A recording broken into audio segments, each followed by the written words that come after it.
Okay student, जो next हमारा topic है दी क्लेम टू पैरामाउंटेंसी। पैरामाउंटेंसी का मतलब होता है कि सर्व उच्चता हासिल करना। तो अब ये क्लियर था कि अर्ली 19th सेंचुरी की शुरुआत में कंपनी ने अग्रेसिव पॉलिसी अपनानी शुरू कर ली थी टेरिटोरियों के ऊपर कब्जा करने के लिए। अग्रेसिव का मतलब होता है हमलावर नीति अपना ली थी। तो उन्होंने लॉर्ड हॉस्टिंग के अंडर जो 1830 से लेके 1823 तक रहे थे, न्यू पॉलिसी अपनाई उन्होंने पैरामाउंटेंसी, जिसमें उन्होंने कहा कि कंपनी क्लेम्ड दैट जो उसकी अथॉरिटी है वो पैरामाउंटेंसी है और सुप्रीम है, मतलब वो सर्वोच्च हैं, सभी जो भी रूलर हैं उनके से ऊपर हैं। इसका मतलब था कि power was greater than that of Indian state in order to protect its interests. It was justified annexing और थ्रेटिंग एनी, इसलिए उन्होंने कहा कि इस ऑर्डर को प्रोटेक्ट करने के लिए वो किसी भी एरिया के ऊपर, टेरिटरी के ऊपर कब्जा कर सकते हैं और उसको डरा धमका के अपने अंडर कर सकते हैं। This new continue to guide later British policy as well, ये आगे जो कंटिन्यू जारी रही उनकी पॉलिसी। तो लेकिन हुआ क्या बच्चे, this process how ever did not go unchallenged, इसको किसी ने भी अनचैलेंज नहीं किया। मतलब फॉर एग्जांपल जब ब्रिटिश ने एक स्मॉल स्टेट एक किटूर जो कि कर्नाटका में, उसके ऊपर कब्जा करना चाहा, तो वहाँ पर एक रानी चन्नमा थी, उसने हथियार उठा लेते अपने इनके खिलाफ और एंटी ब्रिटिश रेसिस्टेंट मूवमेंट्स शुरू कर दी थी।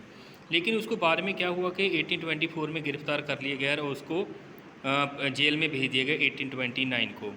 बट उसकी ना एक चौकीदार था, रियाना था उसका नेम, जो संगोली की कटूर में रहती थी। तो विद पॉपुलर स्पोर्ट जो रहता था, और ही destroy many British campus and records को, उन्होंने इंग्लिश कैंप्स को रिकॉर्ड्स को जला के तबाह कर दिया था। ही बस बाद में उसको भी कॉट कर लिया गया और उसको हैंग कर दिया गया, मतलब उसको फांसी लगा देगी 1830 को। You will read more about several cases, ऐसे और भी आगे आप इस बुक में रीड करेंगे। तो अब क्या हुआ कि इन दी लेट 1830 के बाद ईस्ट इंडिया कंपनी थी ना, जो बिकम बहुत बरीड होने लगी रशिया की तरफ से। इट इमेजिन दैट कि रशिया जो है ना, वो उसको लगा कि एशिया को क्रॉस कर जाएगा फ्रॉम दी नॉर्थ वेस्ट की साइड से, और ड्राइवन बाय दिस फियर, इस डर की वजह से जो ब्रिटिश ना now wanted to scare control over the, इसलिए वो नॉर्थ वाली साइड पे ऊपर अपना कंट्रोल करने लगे। दे फाउट पर लॉन्ग वार, उन्होंने अफगानिस्तान के साथ ना बहुत सारी लड़ाइयाँ लड़ी, जैसे 1830 से लेके 1842 तक। And established in direct company rule there, और वहाँ पर उन्होंने अपना रूल स्थापित कर लिया। तो जो सिंध थी ना, सिंध बाय टेकन ओवर 1843 में सिंध के ऊपर भी कब्जा कर लिया।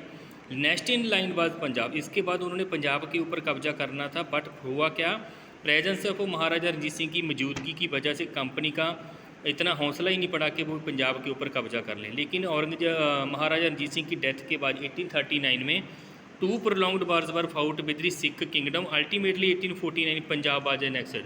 तो 1849 में पंजाब को बाद में मिला लिया गया अंग्रेजी हिरासत ने अपने अंडर।